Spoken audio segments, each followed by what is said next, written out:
Hello student, আজকে আমরা আলোচনা করতে চলেছি ক্লাস 7-এর সেকেন্ড টেস্টের শর্ট কোশ্চেনগুলি নিয়ে। নাম্বার 1, মোহাম্মদ ঘুরি কবে মারা যান? 1206 খ্রিস্টাব্দে। সুলতানি কাকে বলে? যে অঞ্চলের মধ্যে সুলতানের কর্তৃত্ব চলত তাকে বলা হয় সুলতানি। ইসলাম জগতের ধর্মগুরুকে খলিফা। খুতবা কি? খুতবা কথাটির অর্থ হলো ভাষণ। কোন সুলতান দুবার খলিফার অনুমোদন পান? ফিরোজ শাহ তুগলক। খিলাত কি? বাগদাদের খলিফা ইলতুৎমিশ যে আনুষ্ঠানিক পোশাক পাঠিয়েছিলেন তার নাম খিলাত। দূর্বাস কি? স্বাধীন শাসনের প্রতীকদ্বন্দ্বকে বলা হয় দূর্বাস। আমির কাদের বলা হয়?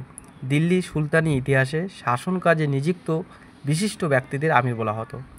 দিল্লির সুলতানির ইতিহাসে প্রথম এবং শেষ মহিলা সুলতান কে ছিলেন? উত্তর হবে রাজিয়া। ইলতুৎমিশের পর কে দিল্লির সিংহাসনে বসেন? তার পুত্র রুকন উদ্দিন ফিরোজ। ইলতুৎমিশের সার্থক উত্তরাধিকারী কে ছিলেন? সুলতান রাজিয়া। বন্দে গানি চিহল গানি কথার অর্থ কী? বন্দে গানি চিহল গানি কথার অর্থ 40 জন বান্দা বা সেবক। সিজদা ও পাইবাস প্রথা কে চালু করেন? বলবন। সিজদা কি? সিজদার অর্থ সুলতানকে সাষ্টাঙ্গ প্রণাম করা। পাইবাস কথার অর্থ কী? সুলতানের পদযুগল চুম্বন কোরাকে পাইবাস বলে। খলজি বিপ্লব কাকে বলে? 1290 খ্রিস্টাব্দে জালাল উদ্দিন ফিরোজ খলজি বলবনের বংশধরদের ক্ষমতা থেকে সরিয়ে দিয়ে সুলতান হন। এই ঘটনাকে খলজি বিপ্লব বলা হয়। কার আমলে ইবন বতুতা ভারতে আসে? মোহাম্মদ বিন তুগলকের আমলে। ইবন বতুতা কোন দেশের লোক ছিলেন? উত্তর আফ্রিকার মরক্কো দেশের। ইবন বতুতার লেখা ভ্রমণ বিবরণীর নাম লেখো। অল রিহলা। পাগলা রাজা কাকে বলা হয়? মোহাম্মদ বিন তুগলককে। এবার অধ্যায় 5 ভারতবর্ষের প্রথম মুঘল বাদশাহ কে ছিলেন? জহির উদ্দিন মোহাম্মদ বাবর। সফাবি কারা? সফাবিরা ছিল ইরানের একটি রাজবংশ। উজবেক কারা? উজবেকরা ছিল মধ্য এশিয়ার একটি তুর্কিভাষী জাতি।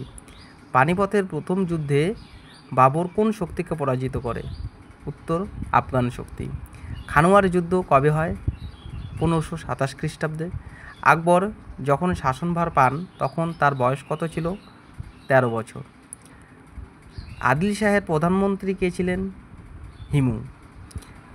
পানিপথের দ্বিতীয় যুদ্ধ কবে কাদের মধ্যে সংঘটিত হয়?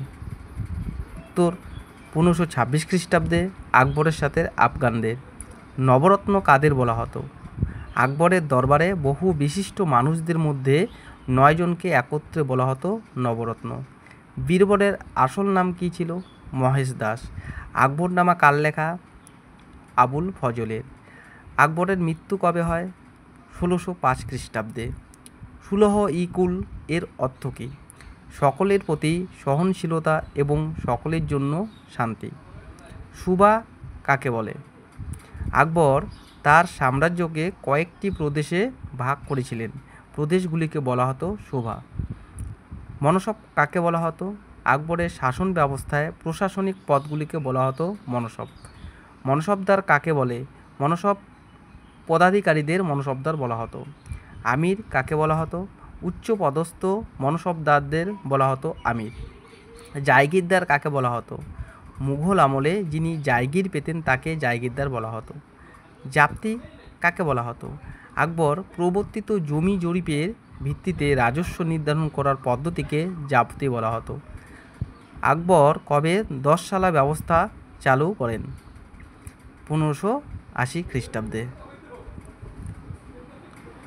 অধ্যায় 6 সুলতানদের রাজধানী কোথায় ছিল? উত্তর হবে দিল্লিতে। দিল্লিতে সুলতানি শাসন প্রতিষ্ঠা করেন কে? মোহাম্মদ ঘুরির সেনাপতি কুতুবউদ্দিন আইবক। শাহজাহানবাদ শহরটি কে তৈরি করেন? শাহজাহান। কিলোঘড়ি প্রাসাদ কে নির্মাণ করেন? বলবনের পুত্র কায়কবাদ। তুঘলকবাদ শহরকে তৈরি করেন? গিয়াস উদ্দিন তুঘলক। দিল্লির সুলতানি শাসনকালে মধ্য এশিয়ার একটি দুর্ধর্ষ জাতির নাম লেখো। উত্তর মঙ্গল। একজন অন্যতম সুফি সাধকের নাম লেখো। শেখ নিজামউদ্দিন আউলিয়া। কোটলা শব্দের অর্থ কী? দুর্গ। দিল্লি শহরের প্রধান সমস্যা কী ছিল? জলের অভাব। কত খ্রিস্টাব্দে কার আমলে আগ্রা শহরের বিকাশ শুরু হয়? 1505 খ্রিস্টাব্দে সিকান্দার লোদির সময়ে। ভারতে মুঘল সাম্রাজ্যের প্রতিষ্ঠাতাকে বাবর। পানিপথের প্রথম যুদ্ধ কাদের মধ্যে হয়েছিল? বাবরের সঙ্গে ইব্রাহিম লোদির। শেখ নাসির উদ্দিন কে ছিলেন? দিল্লির প্রখ্যাত সুফি সাধক। চিরাগ ই দিল্লি শব্দের অর্থ কী? দিল্লির প্রদীপ। টঙ্কা ও জিতল মুদ্রাগুলি কারা চালু করেছিল? দিল্লির সুলতানরা। টঙ্কা শব্দের অর্থ কী? রূপোর মুদ্রা। ভাস্কো দা গামা কবে ভারতের কালিকট বন্দরে এসে পৌঁছান? 1498 খ্রিস্টাব্দে। ভাস্কো দা গামার পরে কোন পর্তুগিজ নৌসেনাপতি ভারতে আসেন? Duke of Albuquerque. Thomas Roe কে ছিলেন? ইংল্যান্ডের রাজা, প্রথম জেমসের দূত। টমাস রো কোন মুঘল সম্রাটের রাজসভায় এসেছিলেন? জাহাঙ্গীরের রাজসভায়। এরকম ভিডিও পেতে চ্যানেলটিকে অবশ্যই লাইক এবং সাবস্ক্রাইব করে দেবেন।